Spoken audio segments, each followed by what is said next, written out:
Efirda яңалыклар вакыты студияда Лейсан Галиева исәнмесез. Бүгенге чыгарылышның төп темалары. Оныгын коткарам дип 200 мең сум акчасын югалтқан. Кыргалдарларга ял көне язылмаган. Азнакай спорты үсешенә футболчылар да зур өлеш кертә. Яңа ел чыршыларын ташларга ашыкмагыз. Аларны утилләштерү юллары белән таныштырырбыз. Татарстанда истәмә газ үткәрү программасы үтәлеше дәвам итә. Әлеге тема Татарстан хөкүмәт йортында узган брифингта кабат күтәрелде. Анда яңгыраган соңгы мәгълүмат буенча бүген республика халкыннан 17 меңнән артык гариза кабул ителгән. Газпром Трансгаз Казан җәмгыяте генераль директоры Рөстәм Усманов билгеләп үткәнчә, өстәмә газ үткәрү программасында катнашу өчен килешү төзүгә заявка бирергә кирәк. Заявканы дистанцион рәвештә газлаштыру бердәм операторы порталы яки дәүләт хезмәтләре сайты аша, шулай ук эксплуатация җитештерү идарәләрендә һәм район газ хезмәтләрендә клиент үзәкләренә барып та бирергә мөмкин. Программа старт алганнан бирле республикада 16 меңнән артык килешү төзелгән дә инде. Фактически газопровод доведен до границ участков, это 12011. И подключено к газу порядка 6000 домовладений. То есть там, где хозяева уже сделали внутреннюю обвязку, подключили свое оборудование и фактически начали потреблять газ. Это очень неплохие показатели, если сравнивать со среднероссийскими.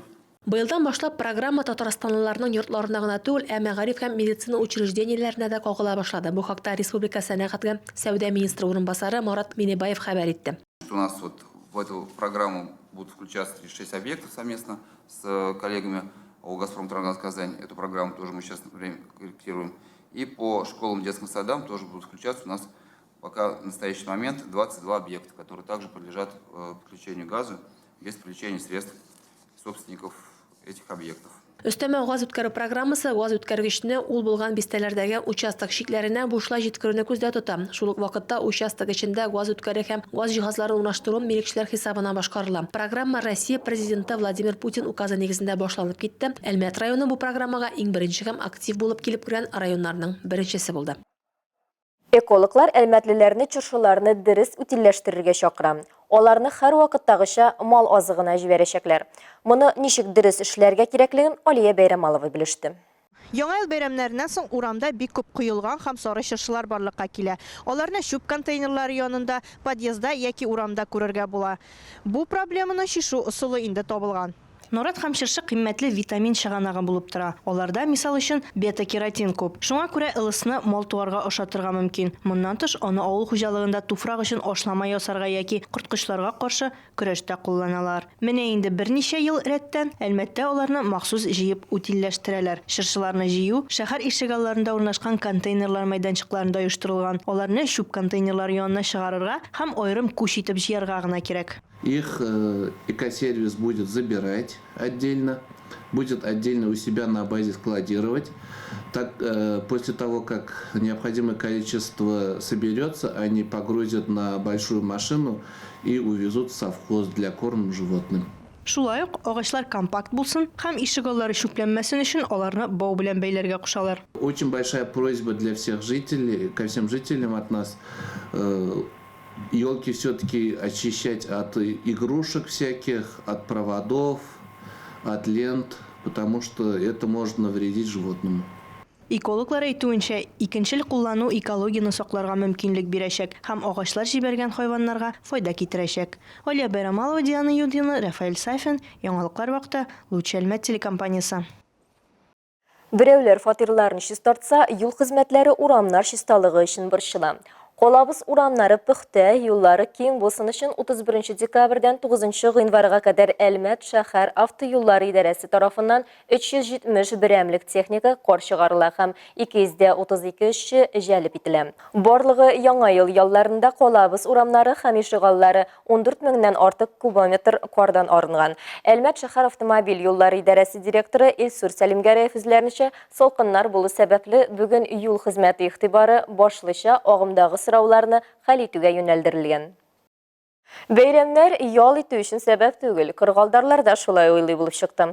Алар һәр вакыт сафта һәм яңа корбаннар эзлиләр. Бу елы аларның тызагына Әлмәттә яшәүче пенсионер ханым эләгә. Ул мошенникларга 200 мең сум акча күчерә. Тулырак алдагы сюжетта.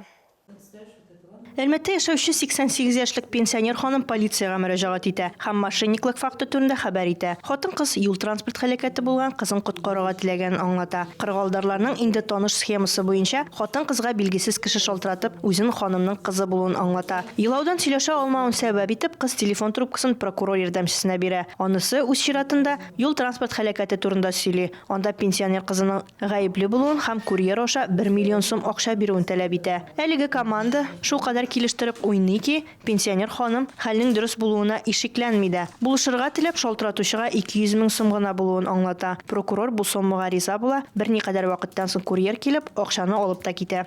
Аферисты вновь позвонили пенсионерке. В этот раз якобы для заполнения... Соңрак мошенниклар кабат пенсионерга шалтыраталар. Бу юлы янәсе акча тапшыру турындагы документларны тутыру өчен. Билгесез кирәкле текстны әйтеп тора, ә зыян күрүче яза. Булар барысы да хатын-кызның игътибарын читкә юнәлтү һәм аның туганнары белән элемтәдән мәхрүм итү өчен эшләнә. Отвлечь внимание пенсионерки и лишить ее возможности связаться с близкими. Курьер аларга акча күчергәннән соң сөйләшү туктатыла. Соңыннан зыян күрүче кызына шалтыратып алдануын аңлый һәм шунда ук полициягә мөрәҗәгать итә. Хәзерге вакытта җинаять эше кузгату мәсьәләсе хәл ителә. Россия Эчке эшләр министрлыгының Әлмәт районы буенча бүлегенең матбугат хезмәте материаллары буенча Алия Байрамалова яңалыклар вакыты Лучший Әлмәт телекомпаниясе. Спорт яңалыкларына. Әлмәтнең Спутник хоккей командасы Чайка белән беренче очрашуда атылса, кичә реванш алды. Очрашу боз хуҗаларының алкасыннан башланса да, 2 минуттан Колабыз спортчылары уен исәбен тигезли. Таблодагы 1-1 белән тәнәфескә киткән командалар матчны ничек дәвам иткәне алдагы материалда. 11 январда Түбән Новгородта узган Чайка һәм Спутник командалары очрашуының 2-20 минутында Әлмәт хоккейчылары исәптәге айырманы үстерә. Мурат Галиев һәм Данила Курков тапшыруыннан Ярослав Арефьев боз хуҗалары капкасына алка кертә.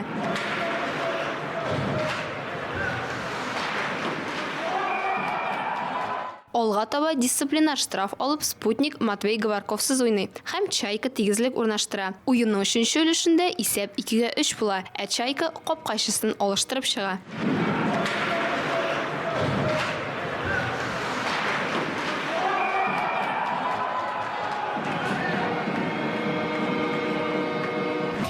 Соңрак Түбән Новгородлылар капкачысыз Спутникка алтаулап һөҗүм итә. Шул вакыт Әлмәтле Семен Калинин тизрәк һәм төгәлрәк була һәм 2-4 исәбе белән безнең хоккейчылар җиңә. Тренерлар хаталарыбызны күрсәтте. Без аларны төзәтергә тырыштык. Уенга куелган установканы үтәргә омтылдык, ди егетләребез. Әлмәтнең Спутник яшьләр хоккей командасы Ярославльга юл тута һәм 14-15 январда Лока 76 белән уйнаячак. Ел азагы үткәннәргә нәтиҗә ясау киләчәккә яңа планнар төзүче. Спортта да шулай. Азнакай районы 5-нче ел рәттән Татарстанның иң яхшы спорт шәһәре исеменә лаек булды. Монда районның футболчыларда зур өлешләрен кертте. Командалар ирешкән уңышлар хакында Илмира Шәрифуллина дәвам итә. Чатыртау арена спорт комплексында футболчыларны район башлыгы Марсель Шайдуллин сәламләп куйган тырышлыклары өчен рәхмәтен җиткерде. Балаларыбыз бик күп йөри, футболны яраталар. Менә күреп торасыз, бөтен Чатыртау арена тулы спортсменнар белән, балалар белән тегендә көрәшәләр, монда менә футбол белән шөгыльләнәләр. Шуңа күрә инде бик зур рәхмәтле тренерларыбызга һәм спортсменнарыбызга. Республика күләмендә узган чемпионатта яшьләр командасы да, зурлар командасы да лаеклы 2-нче урынны яулаганнар. Мондый зур күрсәткечләргә ирешүдә тренерның роле зур диделәр спортчылар. Бик нык яратам футболны. Бәләкәйдән үк уйныйбыз. Быел 2-нче урын алдык. Һәрбер елны җыелабыз җегетләр белән. Бик матур уйныйбыз. Очень сплоченная у нас команда. Прям бик әйбәт, яхшы. Мондый күрсәткечләр әле яңа гына спорт дөньясына килеп кергән кичкенәләрне дә җиңүләргә рухландыра. Менә нинди була ул? Футбол буенча җиңүчеләрнең кубогы.